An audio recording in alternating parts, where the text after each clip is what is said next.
형제들아, 내가 이것을 말하노니 혈과 육은 하나님 나라를 이어받을 수 없고, 또한 썩는 것은 썩지 아니하는 것을 유업으로 받지 못하느니라. 보라, 내가 너희에게 의미를 말하노니 우리가 다 잠깐 것이 아니요 마지막 날에 순식간에 온전히 다 변하리니. 나팔 소리가 나매 죽은 자들이 썩지 아니할 것으로 다시 살아나고 우리도 변화되리라. 이 썩을 것이 반드시 썩지 아니할 것을 입고 이 죽을 것이 죽지 아니함을 입으리라. 이 썩을 것이 썩지 아니함을 입고 이 죽을 것이 죽지 아니함을 입을 때에는 사망을 삼키고 이기리라고 기록된 말씀이 이루어지리라. 사망아, 너의 승리가 어디 있느냐? 사망아, 내가 쏘는 것이 어디 있느냐? 사망이 쏘는 것은 죄요, 죄의 권능은 율법이라. 우리 주 예수 그리스도로 말미암아 내게 승리를 주신 하나님께 감사하노니. 그러므로 내 사랑하는 형제들아, 괜시라며 흔들리지 말고 항상 주의 일에 더욱 힘쓰는 자들이 되라. 이는 너희 수고가 주 안에서 헛되지 않은 줄 알미라. 아멘. 기도하겠습니다. 하나님 아버지, 오늘도 저희에게 허락하여 주심에 감사드립니다. 삶이라는 것이 어제도 살았으니 오늘도 그냥 그렇게 거저 주어지는 것이 아니라는 것을 저희가 잊지 않고 살아갈 수 있도록 해주셔서 되도록 할 수만 있다면 저에게 닥치는 상황과 수많은 관계 안에서 주님께 감사하고 찬양드리게 해주세요. 생각해보면 저희들의 삶 가운데는 모든 것이 본질일 수도 있고 또 모든 것이 비본질일 수도 있습니다. 주님, 말씀이 참 뜻에 입각해서 예수님의 시선으로 저희가 만나는 일과 관계들, 또 많은 상황들을 바라볼 수 있도록 인도해 주셔서 이왕이면 하나님의 자녀이자 하나님 나라의 시민으로서 비본질적인 것에는 웃어 넘기면서 덜 집착할 수 있게 하시고 본질적인 것에는 더욱 용기와 열심을 낼 수 있도록 도와주세요. 주님, 이 나라를 붙들어 주세요. 이 나라, 이 사회가 사람이 사람답게 살 수 있는 나라, 공정하게 경쟁하고 애쓰고 노력하는 과정을 귀하게 여길 줄 아는 그만큼의 여유가 있는 나라, 또 정직하게 수고한 대로 충분히 먹고 살 수 있는 나라, 반칙과 부정이 용납되지 않는 나라로 나아갈 수 있도록 도와주세요. 평창 동계올림픽을 통해서 남북이 서로 하나가 되는 시간이 되게 하시고 평화 통일로 나아가는 초석이 될 수 있도록 인도해 주세요. 하나님 아버지, 2월에는 청년부와 많은 교회학교 부서의 동계수련회가 진행됩니다. 준비하는 교역자와 교사들을 축복하시고 저들이 그 맡은 소임을 잘 감당할 수 있도록 환경을 조성해 주세요.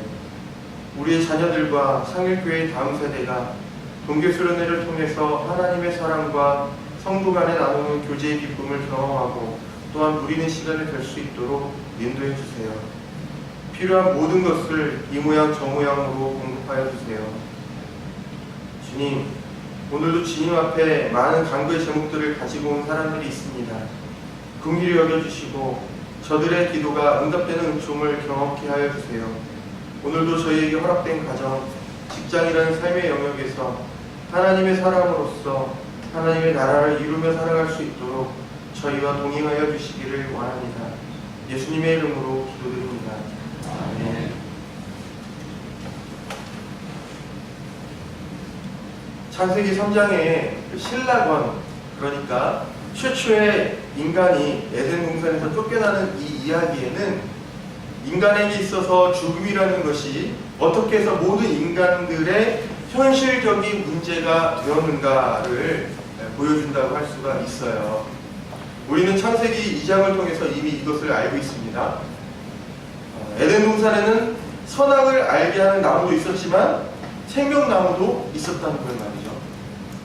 창세기 2장까지 보면 인간에게 있어서 죽음의 문제는 전혀 현실적인 문제가 되지 않았음을 우리가 알 수가 있어요.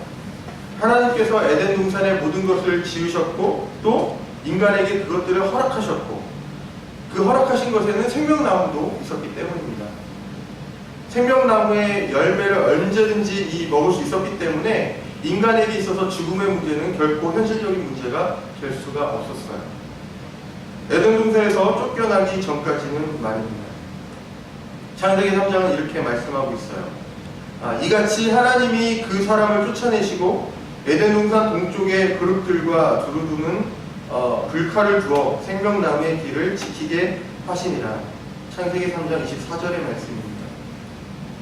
인간이 자신의 탐욕에 눈이 멀어서 죄를 짓게 되고 그로 인해 하나님과의 첫 계약이 파괴되면서 그 결과 인간은 더 이상 예전과 같이 생명나무에 접근할 수가 없게 되었다는 거죠. 이 구절이 말해주는 것은 이제 비로소 인간에게 있어서 죽음이 현실적인 문제가 되었다는 거예요. 바울은 이것을 로마서에서 이렇게 말합니다. 한 사람의 범죄로 말미암아 사망이 그 한 사람을 통하여 왕노릇하였은지. 로마서 5장 17절 상반절의 말씀이에요. 이 말씀이 이겁니다. 죄로 인해서 하나님과의 관계가 깨어지기 이전까지는 전혀 문제가 되지 않았던 이 죽음의 문제가 죄를 지어서 더 이상 인간이 생명나무에 접근할 수 없게 되면서 인간에게 이 죽음이라는 현실이 인간에게 있어서 왕의 흉내를 내고 있다는 것이죠.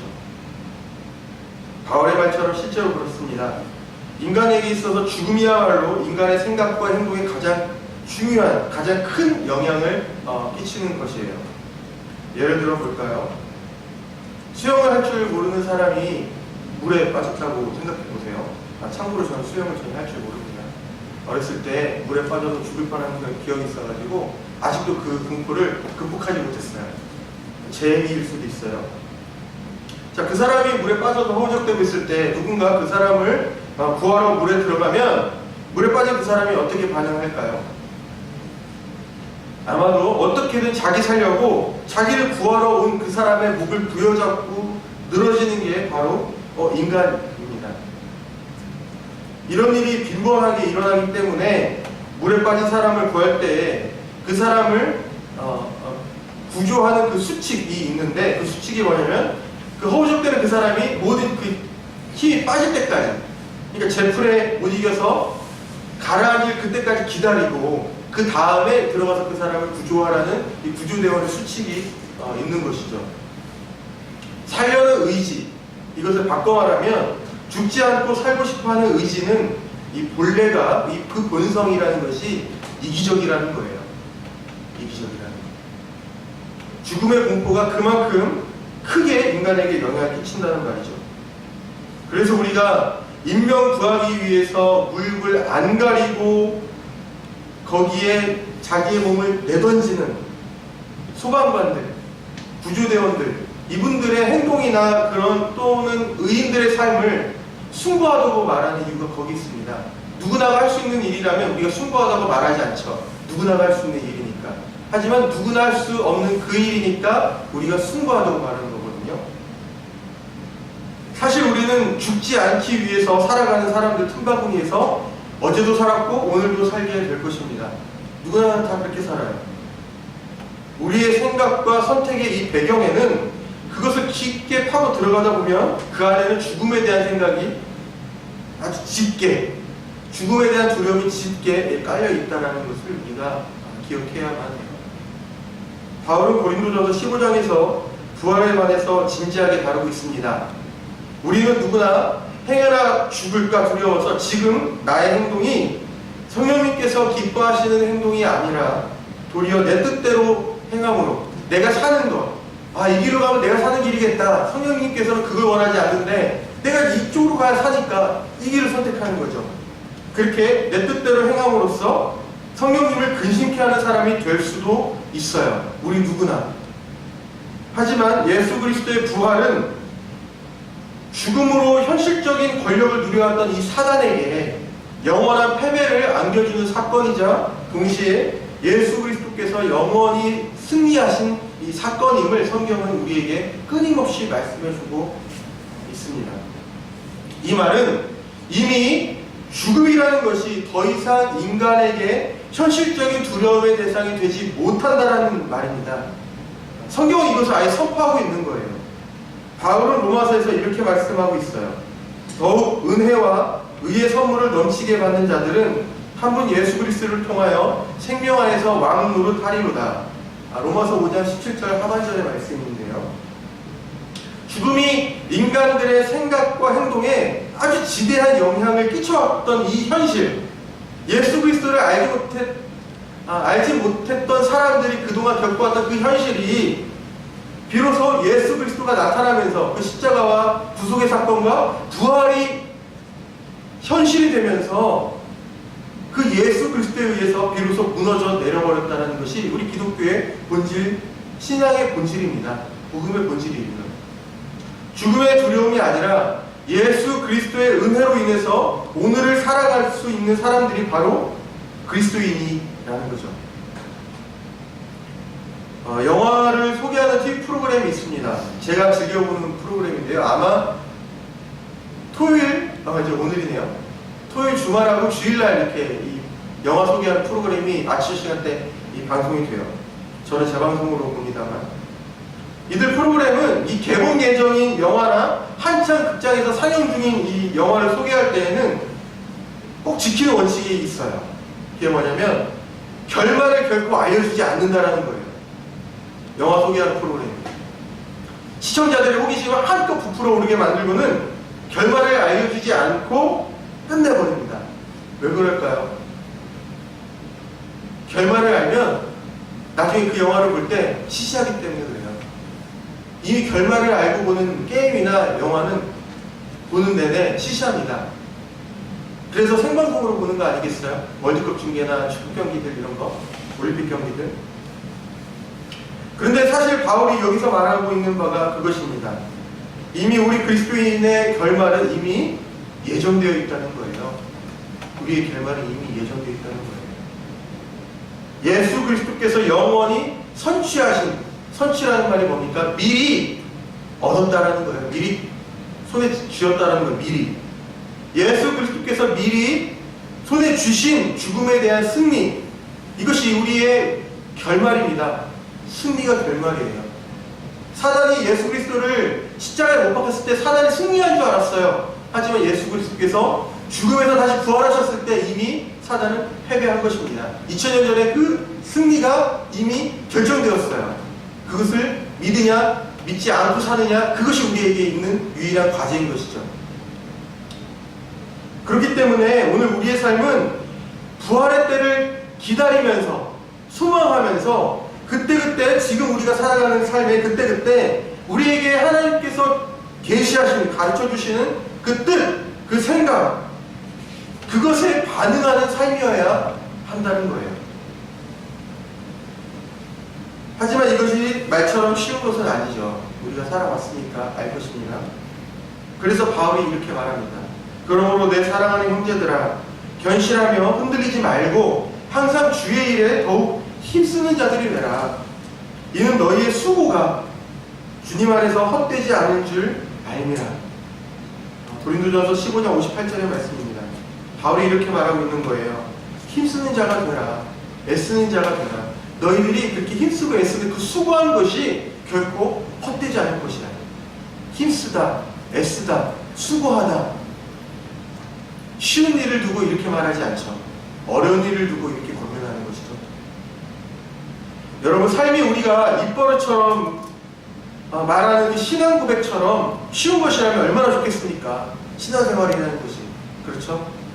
하지만 여러분이 겪어보고 제가 겪어본 신앙생활이라는 것은 참으로 어렵습니다. 삶이 너무 복잡해요.